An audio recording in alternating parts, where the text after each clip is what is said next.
I can feel it tingling, which in my head means something's working. My hair seems a lot stronger now. I do believe that this has helped. Hey guys, welcome back to my channel. Long time no see, and by long time I mean really long time. I haven't uploaded a video in I think 2 months, which is way too long, so I'm sorry for my absence, but I am back. I am back for good this time. So today I wanted to make a video that was requested, and it's something that I mentioned in a video before, but I never showed you guys how I actually made it, so I thought it was about time that I showed you how I made it. I know that hair growth oils have been trending, and there's one in particular, the Rosemary hair growth oil, that's been trending, but it's really expensive. I think it's between like $10 to $20, somewhere in the middle, somewhere around that price range. Just too expensive for me, so I wanted to show you guys my at-home DIY hair growth oil, and it's not that expensive either, so here we go. The first thing that you're going to need is a small bottle, preferably one with a dropper thing onto it. I got this one from Whole Foods. I bought two, one to make for myself and one for my mom, and I believe they were like $2, around that price range. You could get them from Amazon as well. I just wanted to make it then and there, so I went to Whole Foods and picked some up. As you can see, I'm like halfway done. This is probably the third bottle of hair growth oil that I've made for myself, and I love it. It smells good and it works. So as you can see, this is my hair. It's currently straight, but my roots have grown out a lot, and I think that's because of my hair growth oil. Besides my hair already growing naturally, I do believe that this has helped, and I've seen an improvement with my hair's texture. And by texture I mean moisture. My texture is the same as it's always been, but I find that because I've dyed my hair, and I've been dyeing it for coming up a year in like a month, I've noticed that my hair does get drier faster, and I have to be more attentive when it comes to moisture and adding moisture and making sure that my hair holds in moisture. So even though this is a hair growth oil, I would say that this is all around a hair oil that you could use. I use this when I do my buns, my slick backs, anything that has high tension. I always add this to my hair scalp, like my scalp itself, as well as the hair strands, just to like try to protect them as much as possible. And I have noticed an improvement. Usually when I used to do buns and stuff like that, I would notice breakage and stuff like that, like short hairs going around the top and the perimeter of my face, because that's what was getting pulled the most. But I have noticed less of that, and my hair seems a lot stronger now. Okay, enough rambling, getting into the video, what you guys clicked on this for. You're going to need a small bottle, and you're going to need 2 main oils, or 3 to 4 main oils. Okay, I use castor oil. This is also from Whole Foods. You could get it anywhere, just make sure it's castor oil. And mine says skin and hair. I do use this on both my skin and hair, but not really my skin because it's a bit thick, but my hair loves this stuff, and a little bit goes a long way. The second oil that you're going to want to pick up is a sweet almond oil, and this is a really good moisturizing oil. This is like my favorite oil for everything. I use this as a moisturizer on my face, on my body. This is like, it works wonders. Your hair is going to love this. And then the third and fourth, the third is probably the most important oil, is a rosemary oil. This one, if it will focus. This one is also from Whole Foods, and the next oil that I use is a peppermint oil, which is also from Whole Foods.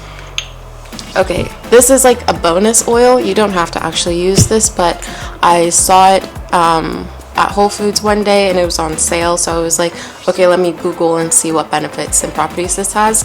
This is an Angelica and jojoba oil, and it's really, it says full focus, this is really good at restoring your skin and its moisture, as well as restoring your hair. I like it. I've used it. Will I rebuy it? I don't know. I think once it runs out, I'm gonna try to make the hair oil without it and see if I notice a difference, and if I do, then I'll buy this again, but if I don't, then I probably won't buy this. But yeah, this is like a bonus oil. You don't have to buy it. Okay, so when it comes to making your hair oil, if you have finer hair, I would add less castor oil and more almond oil. But if you have really thick hair, I would add more castor oil than almond oil. It also depends on how you're planning on wearing your hair after you've applied the oil. Like if you're doing buns, slick backs and stuff like that, you could be more heavy-handed with the castor oil. But if you're doing wash and goes and stuff like that, you probably want a lighter oil like almond oil, so that your hair doesn't feel greasy and weighed down and it's not like sticky to the touch. I do find that the castor oil sits on my hair more than the almond oil, that my hair actually like sucks up, if that makes sense. Okay, so for my personal oil, I tend to only apply it when I'm doing slick backs or buns, but I also do it when I also do apply it when I'm doing my wash and goes. But when I do my wash and goes, I don't apply it to my hair. I just put it on the scalp and that's it, because I don't want my hair to be greasy and weighed down. But when I do buns and slick backs, I put it on my hair shafts as well as the scalp itself. So it's just to be mindful of how you're planning on wearing your hair in terms of how you're going to apply the oil. Okay, so I don't have exact measurements, but based on the small bottle, I could show you how much of everything I put in. So for castor oil, usually I fill it up, I would say I fill it up a little bit above the halfway mark for the castor oil.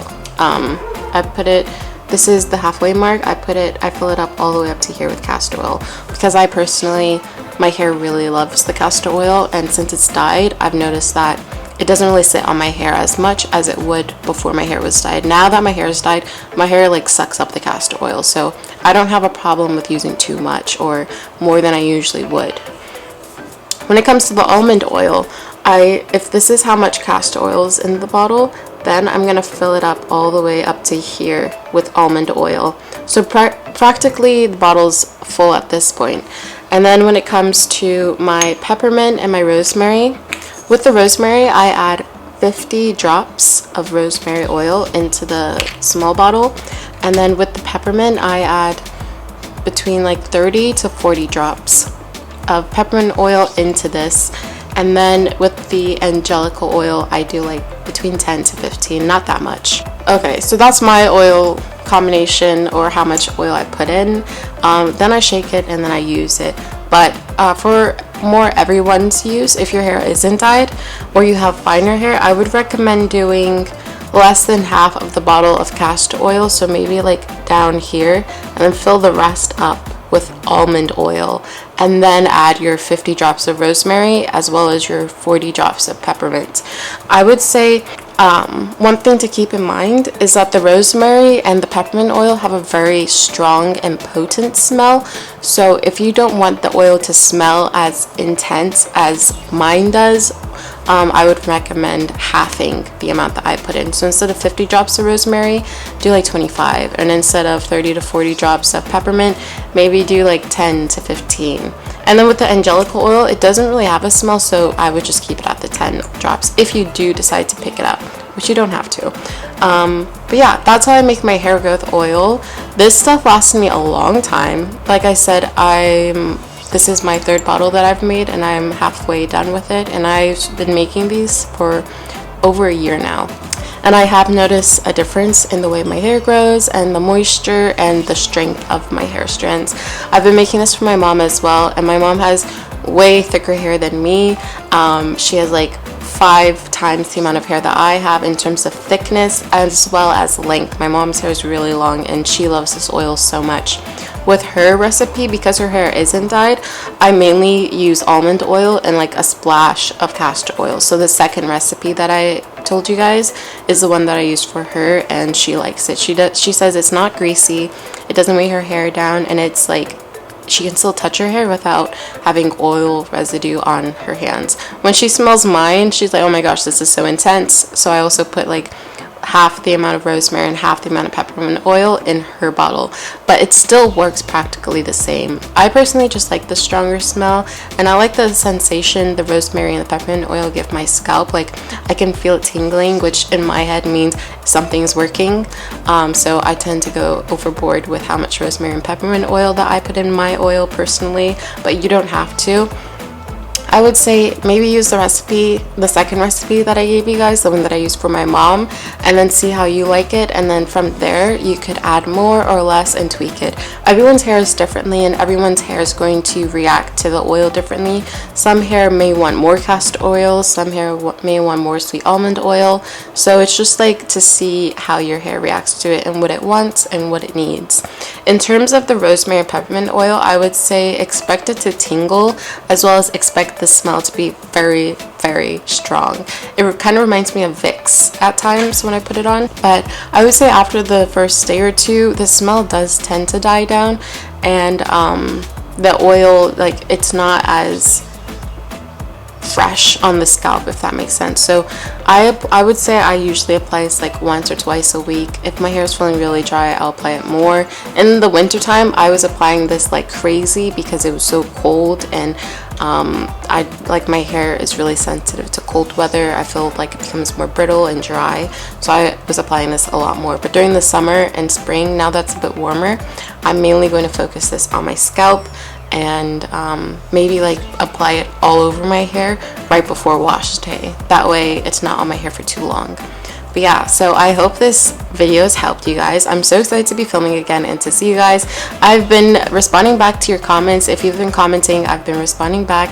I love your comments, so please comment down something below. I love interacting with you all, and we're almost at 1,000 subscribers, which is crazy. I'm so excited. Thank you all for the support. And yeah, if you guys would like to see any other videos, let me know what you would want me to film, and I'll film it for you guys. It was nice seeing you all. I'll see you in the next one. Don't forget to like and subscribe and comment down below so that we can talk, and I will see you guys in the next one. Bye.